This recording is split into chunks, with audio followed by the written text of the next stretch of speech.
primer tema o un gran tema del siglo XXI, claro, los criterios de atribución de responsabilidad por los delitos cometidos en estructuras empresariales a quienes están situados en la Constitución. ¿Qué mecanismos? Básicamente, en algunos casos, el dictado de órdenes, la autoría mediata como mecanismo a través del cual se puede incurrir en responsabilidad mediante el dictado de órdenes, pero también la omisión de corregir situaciones en las que se van produciendo delitos. Estas han sido las dos vías a través de las cuales se ha ido construyendo, digamos, la teoría de la imputación de responsabilidad a título de autoría y a título de participación en el ámbito de las estructuras empresariales. Pero hasta aquí estamos hablando de personas físicas, el director, el gerente general, el gerente del sector producción, finanzas, ventas, etc. Pero ¿y la propia persona jurídica? ¿Por qué? Porque hemos dicho, a esas personas físicas les podemos imputar una autoría mediata en la doctrina del profesor Roxin ya de hace muchos años, la autoría mediata por organización o por gestión de aparatos organizados de poder, entre ellos las empresas. O podemos hacerlos responsables en comisión por omisión impropia, por no haber, digamos, evitado el surgimiento de conductas delictivas en su esfera organizativa. ¿Pero por qué, entonces, las personas jurídicas también? Y la verdad es que normalmente dice, bueno, porque el legislador lo ha dicho, pero convengamos en que esa no es una respuesta suficiente. ¿Cuál es la razón, más allá de compromisos internacionales, presiones del soft law, del GAFI, de la OCDE, más allá de eso, ¿por qué? Bueno, pues hay una razón. Esa razón tiene que ser que en el negocio gestionado por esa persona jurídica a la que vamos a hacer responsable, tiene que existir, tenemos que poder constatar un caldo de cultivo, una cultura empresarial defectuosa, dicen unos autores, un estado de cosas peligroso, configurado transgeneracionalmente con el paso de los años, de las personas, etc. Eso es muy importante porque, efectivamente, si esto es así, tenemos una razón para hacer responsable a la persona jurídica, porque coopera ella, la organización, la empresa de la que es titular, la persona jurídica, coopera a esa, digamos, cultura en la que los sesgos, en las que las tendencias delictivas pueden irse generando. Pero también es muy importante, si la persona jurídica no genera una cultura jurídica defectuosa, entonces la persona jurídica no debe responder. Es decir, la responsabilidad penal de las personas jurídicas, como la de las personas físicas, no puede derivarse del mero dato formal, el delito se ha cometido en una persona jurídica, igual que la responsabilidad de la persona física no puede derivarse del mero hecho de que esa persona física ostenta un cargo de director, de miembro del directorio, de gerente X, gerente Y. Tiene que haber razones materiales en virtud de las cuales se pueda hacer responsable. ¿Cuáles son esas razones materiales? Insisto, en las personas físicas, autoría mediata activa, comisión por omisión. En la persona jurídica, constatar un elemento de favorecimiento objetivo de la comisión de delitos. Por lo tanto, este, decíamos, es el primer elemento de la cuestión. El segundo elemento, el relativo a la ley penal económica, antes Miguel lo comentaba en la introducción, es que la ley penal económica es efectivamente una ley penal administrativizada. La pregunta es, ¿qué quiere decir administrativizada? Quiere decir que se parece al tipo de ley y o, más aún, reglamento administrativo. ¿Y cuáles son los elementos que hacen de esa ley penal algo más parecido al derecho administrativo, legal y o reglamentario? Pone algo muy importante. Lo primero, el derecho penal económico está plagado de remisiones normativas expresas o tácitas al derecho administrativo. Leyes penales en blanco, elementos normativos de contenido jurídico, los tipos legales del derecho penal económico están plagados de esas remisiones.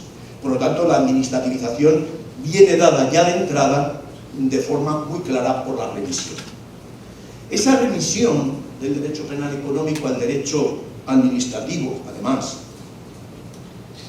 se ve caracterizada por una propia tendencia del derecho administrativo en todos los países del mundo, que es la incapacidad de la administración pública de estar a la altura de las circunstancias de la evolución económica y tecnológica. ¿Qué hace el propio derecho administrativo? Remite. ¿A qué fuentes remite el derecho administrativo moderno? Remite a las reglas de la ciencia y de la técnica.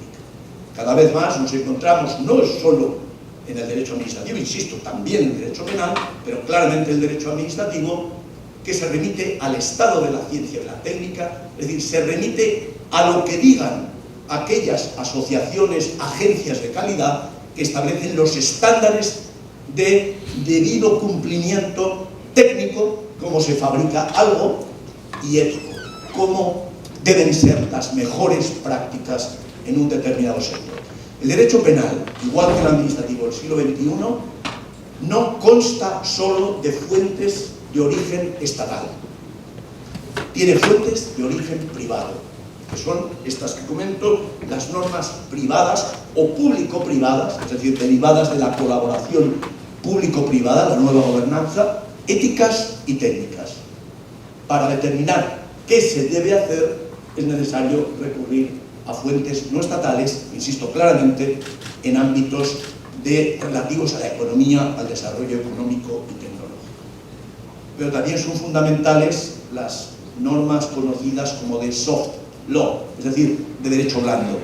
El derecho blando son las recomendaciones de las organizaciones internacionales que teóricamente no constituyen derecho, no son imperativas, pero vaya, muchas normas imperativas que deberían tener la fuerza que tiene el soft law internacional. Pues bien, el derecho penal es lo mismo que ha hecho el derecho administrativo, que viene haciendo, que es abrirse al conocimiento jurídico privado y, obviamente, a las normas, a las recomendaciones de soft law internacional, sigue ese camino y se administrativiza igualmente. Por lo tanto, en primer lugar, modificación del sistema de fuentes e internacionalización, es decir, la pérdida del carácter exclusivamente estatal no solo viene por el recurso a lo privado, sino porque ese sistema de fuentes privadas tiene carácter supranacional, en algunos casos directamente global. En segundo lugar, ¿por qué hablamos de administrativización? Porque el derecho penal está tendiendo, y este es uno de los elementos sobre los que yo personalmente sería más crítico, a rebajar los criterios, la entidad, la intensidad de las reglas de imputación subjetiva.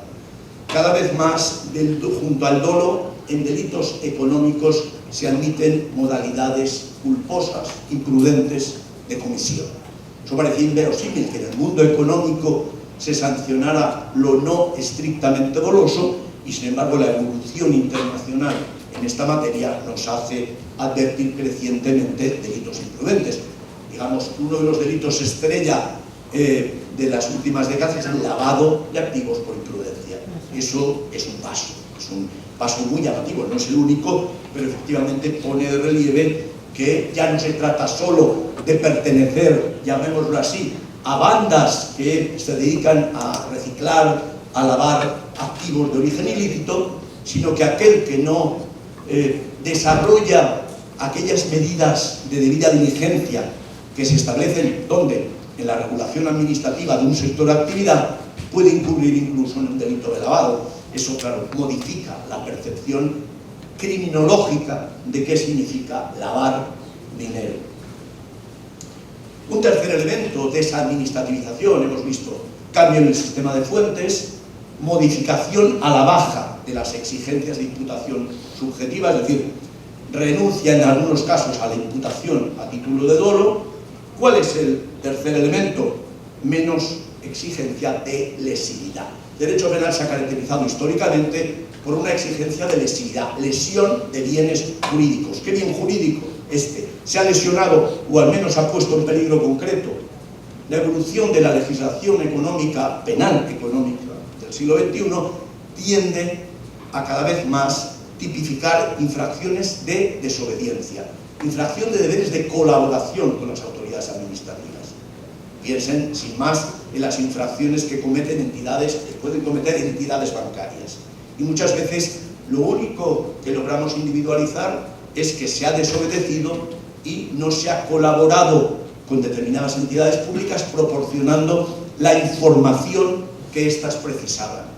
La infracción del deber de colaboración consistente en aportar una determinada información se está convirtiendo en este sistema de gobernanza público-privada en quizá la infracción paradigmática. Es decir, vamos retrocediendo al mundo de lo administrativo, solo que con sanciones penales.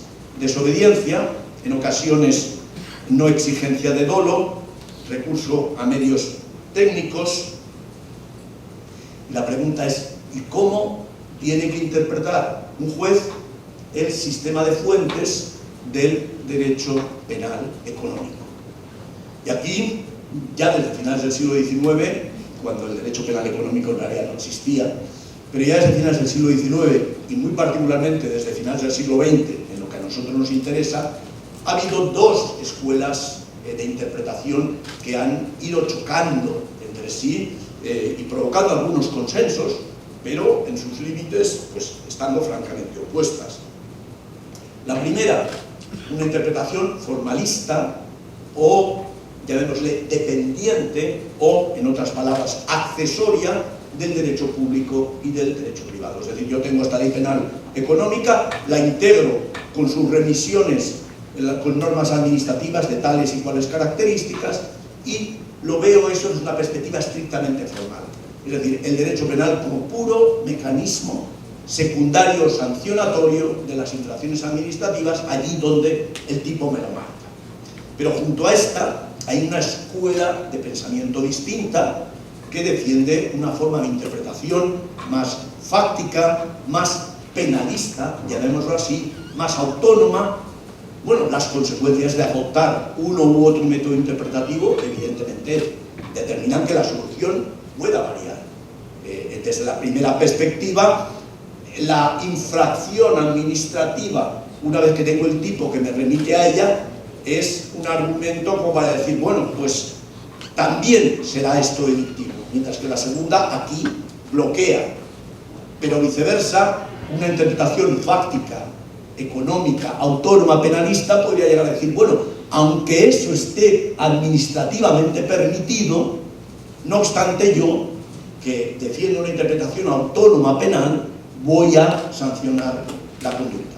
Por lo tanto, estas dos propuestas interpretativas obligan a plantearse dos preguntas, que las dejo abiertas porque la divergencia entre ambas permite contestarlas, insisto, de formas distintas. Pero la primera es, si algo está administrativamente permitido, no solo por disposiciones generales, sino por licencias, permisos, autorizaciones, si está permitido, eso significa que esa permisión produce un efecto de bloqueo con respecto a la sanción penal, piensen en una licencia administrativa, y se produce un efecto lesivo, bloquea el permiso administrativo el ámbito penal. Viceversa, si algo está prohibido administrativamente y el tipo se configura por remisión a esa prohibición administrativa, también será delito. Como ven, en ambas estructuras, ¿qué efecto tiene la permisión administrativa con respecto al derecho penal? ¿Qué efecto tiene la prohibición administrativa con respecto al derecho penal? En ambas posiciones, las dos escuelas de pensamiento, insisto, tienen espacios. Yo personalmente no me sitúo en ninguno de los extremos, trato de buscar una armonía, pero las dos corrientes de pensamiento llevan a conclusiones distintas. Este es el problema práctico, a mi juicio, fundamental de la aplicación de la ley penal económica en nuestros días. ¿Cómo afrontar ese sistema? Los italianos le llaman el sistema multilivello, es decir, el sistema multinivel. ¿Por qué? Porque el juez se encuentra con un montón de disposiciones, la ley penal que remite a la ley administrativa, que remite al reglamento, que remite a una disposición de rango inferior, que remite a un acto administrativo de autorización. ¿Cómo se come todo eso en el ámbito de la jurisdicción? ¿Cómo se gestiona esa pluralidad?